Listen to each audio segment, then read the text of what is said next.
प्रधानमंत्री नरेंद्र मोदी आज एक दिवसीय बिहार दौरे पर हैं। प्रधानमंत्री मोदी दरभंगा एम्स का शिलान्यास करने दरभंगा पहुंचे हैं। एम्स के शिलान्यास के बाद प्रधानमंत्री मोदी ने बिहार वासियों को संबोधित किया। प्रधानमंत्री मोदी अपने संबोधन के दौरान स्वर कोकिला शारदा सिन्हा को याद कर भावुक हो गए। प्रधानमंत्री मोदी ने स्वर कोकिला शारदा सिन्हा के कार्यों को अद्भुत बताया। साथ ही उन्होंने कहा कि शारदा सिन्हा ने जो संगीत की सेवा की है वो अतुलनीय है। प्रधानमंत्री मोदी ने बिहार वासियों को संबोधित करते हुए कहा कि मैं मिथिला की धरती की बेटी स्वर कोकिला शारदा सिन्हा जी को श्रद्धांजलि अर्पित करता हूं। शारदा सिन्हा जी ने भोजपुरी और मैथिली संगीत की जो सेवा की है वो अतुलनीय है।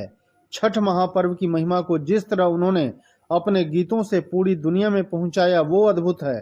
आपको बता दें, इससे पहले भी प्रधानमंत्री मोदी ने शारदा सिन्हा जब अस्पताल में भर्ती थी तब उनके बेटे से फोन पर बात की, उसके बाद पत्र लिखकर शोक व्यक्त किया था। प्रधानमंत्री मोदी ने शारदा सिन्हा के निधन के 7 दिनों के बाद उनके बेटे अंशुमन को पत्र लिखा था। प्रधानमंत्री मोदी ने पत्र में लिखा कि आपकी माता श्रीमती शारदा सिन्हा जी के निधन से अत्यंत दुख हुआ। इस विषम परिस्थिति में मेरी संवेदनाएं आपके परिवार और प्रशंसकों के साथ है।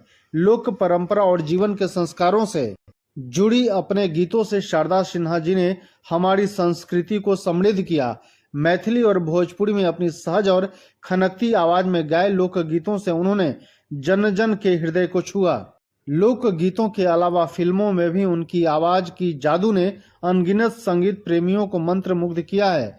आपको बता दें, उन्हें पद्म पुरस्कारों सहित कई सम्मान मिले हैं। संगीत से जुड़े युवाओं को उनके अमूल्य मार्गदर्शन मिलता रहा। पत्र में प्रधानमंत्री मोदी ने आगे लिखा, आस्था के महापर्व छठ से जुड़े उनके गीत तो मानो इस महापर्व के अभिन्न अंग बन गए हैं। भगवान भास्कर और छठी मैया को समर्पित उनके गीत आने वाली पीढ़ियों को भी अपनी परंपरा से जोड़ते रहेंगे।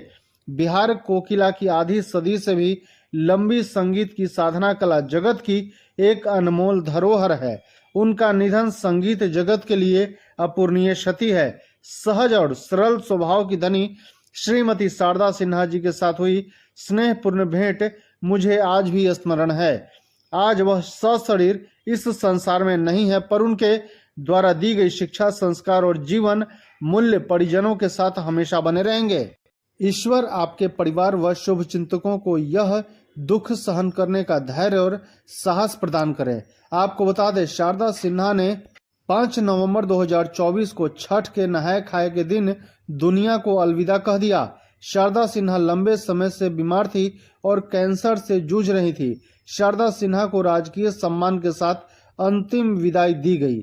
छठ गीत से शारदा सिन्हा ने लोकप्रियता पाई थी। पटना के गुलबी घाट पर शारदा सिन्हा का अंतिम संस्कार किया गया। मुख्यमंत्री नीतीश कुमार सहित कई वरिष्ठ नेताओं ने शारदा सिन्हा को श्रद्धांजलि दी थी। धन्यवाद।